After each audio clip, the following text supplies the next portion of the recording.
আসসালামু আলাইকুম প্রিয় দর্শক, আশা করছি মহান আল্লাহর রহমতে সবাই ভালো আছেন। এইমাত্র আবহাওয়া অধিদপ্তর থেকে পাওয়া সবচেয়ে গুরুত্বপূর্ণ খবর, আজ থেকে বাড়তে চলেছে তাপমাত্রা। এছাড়াও আগামী 72 ঘন্টার মধ্যে বাংলাদেশের বিভিন্ন জেলায় ভ্যাপসা গরমের তাপমাত্রা আরও বাড়তে পারে, এমনটাই জানাচ্ছেন আবহাওয়া অধিদপ্তর। আজ ও আগামীকাল কোন কোন জেলার আবহাওয়া কেমন থাকবে জানিয়ে দেব বিস্তারিত। আর এরকম সঠিক আবহাওয়ার খবর পেতে আমাদের চ্যানেলটিকে অবশ্যই সাবস্ক্রাইব করে পাশে থাকা বেল আইকনটি এনেবল করে দিতে ভুলবেন না। তো চলুন শুরু করা যাক। আবহাওয়ার পূর্বাভাসে বলা হয়েছে আজ থেকে ঝড় বৃষ্টির প্রবণতা অনেকটা কমে আসবে।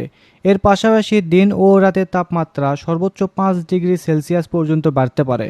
তবে মাসের প্রায় শেষের দিকে বঙ্গোপসাগরে শক্তিশালী ঘূর্ণিঝড় তৈরি হতে পারে। এছাড়াও গত 24 ঘন্টায় দেশের তাপমাত্রা রেকর্ড করা হয়েছে রাজশাহীর ঈশ্বরদীতে 37.0 ডিগ্রি সেলসিয়াস এবং ঢাকায় রেকর্ড করা হয়েছে 43.0 ডিগ্রি সেলসিয়াস। এদিকে গত 24 ঘন্টায় দেশের বৃষ্টিপাত রেকর্ড করা হয়েছে বরিশালের পটুয়াখালীতে 20 মিলিমিটার। অন্যদিকে আবহাওয়া আরেকটা সতর্ক বার্তায় বলা হয়েছে মে মাসের শুরুতে চলমান বজ্রসহ বৃষ্টি আজ থেকে বিদায় নিচ্ছে। আজ থেকে দেশের উত্তর পূর্ব অঞ্চল অর্থাৎ সিলেট, ময়মনসিংহ, ঢাকা, রংপুর বিভাগের গরমের তীব্রতা বৃদ্ধি পেতে পারে।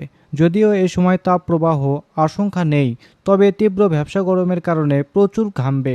এদিকে বাংলাদেশের আবহাওয়াবিদ ওমর ফারুক জানান, আজ সকাল 9টা থেকে পরবর্তী 24 ঘন্টায় রংপুর, রাজশাহী, ঢাকা, ময়মনসিংহ, খুলনা, বরিশাল ও সিলেট বিভাগের 2-1 জায়গায় অস্থায়ীভাবে দমকা অথবা ঝড়ো হাওয়া সহ বৃষ্টি অথবা বজ্র সহ বৃষ্টি হতে পারে। তো এই ছিল এখনকার খবর। এরকম খবর পেতে আমাদের সাথেই থাকুন।